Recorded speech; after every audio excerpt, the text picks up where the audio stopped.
and your host, Coach Mike on the mic.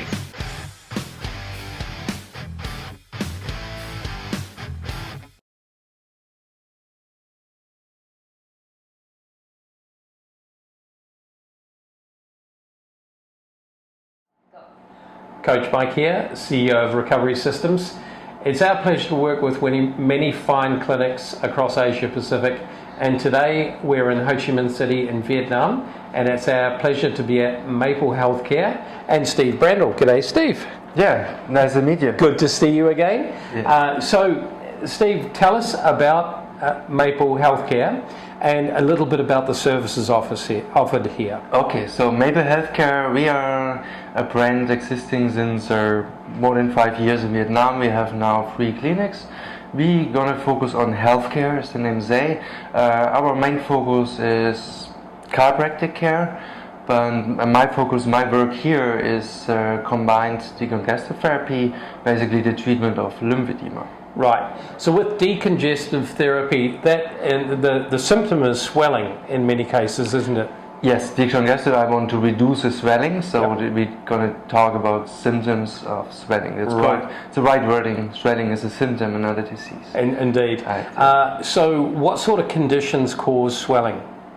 There are many conditions causing swelling. I think most people know the swelling of the ankles after a long day sitting in the office, which is usually venous swelling, the venous insufficiency, or in some cases varicose veins. Yep. And another common issue is the lymphedema after breast cancer surgery, where nowadays almost everybody has a neighbor got a surgery, and most of the patients there, about 30%, get a severe lymphedema. Yeah. It's sad to see that, but in any case, there's other things also that cause it. Might be a kidney or liver disease. That there are some other diseases like kidney. The kidney usually filtrates the water and minerals from the blood. Yep. And if your kidney is diseased, you can get some swellings, but they are not really treatable with any treatment. You need to fix the kidney. Yeah. That's the most important thing. Absolutely. Yeah. All right, and another modern day scourge of a disease is diabetes as well, that can cause swelling. It can cause swelling and healing impairments and many other things.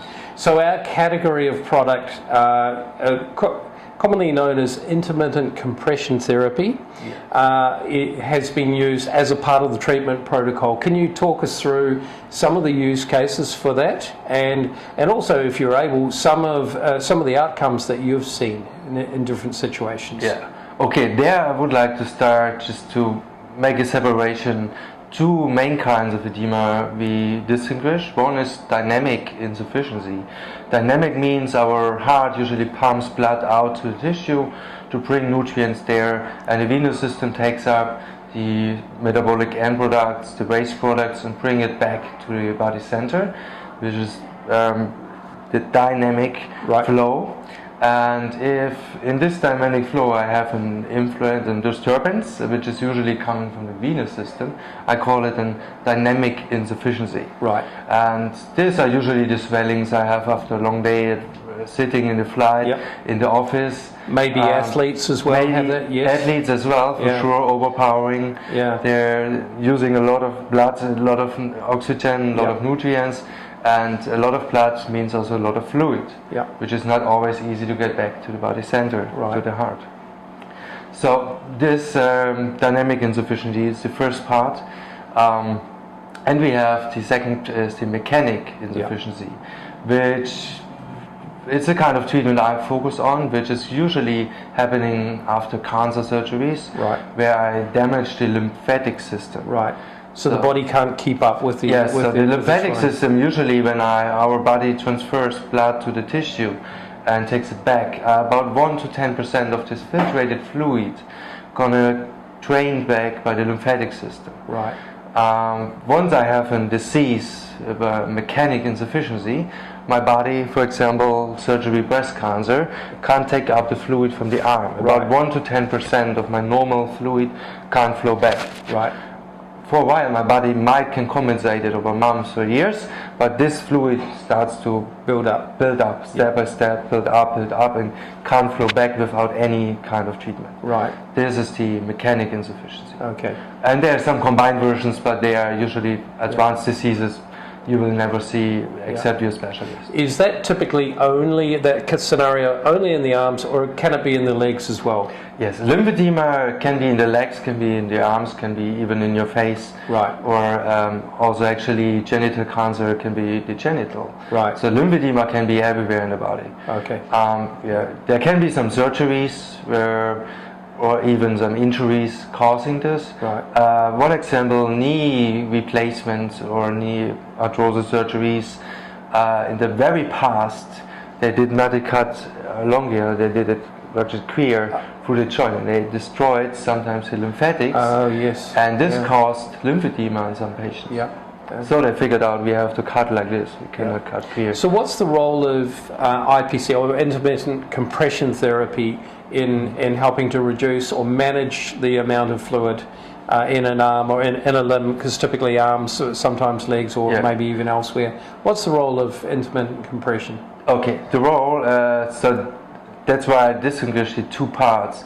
If I have a dynamic insufficiency, I'm going to have a problem with the venous system. To treat this kind of issue, in the past we usually put on compression stocking and doing exercise in this compression stocking. In severe cases there even some compression bandaging possible, and which is a great treatment, but nowadays we have this IPC, and in these dynamic insufficiencies the IPC can be the only treatment, or in addition to compression stocking, and we're going to basically pump out all the fluid, all the waste products out of the tissue, stimulating the supply with new nutrients, stimulating healing. It's just kind of pump out all the waste, all the fluid. Right. So that's a great step forward to get the patient back to a healthy lifestyle again. That's correct. We're going to get the patient healthier, he's going to recover quicker, and we're going to even do some more exercise. Even all day activities can be easier to perform depending on the severity of the patient.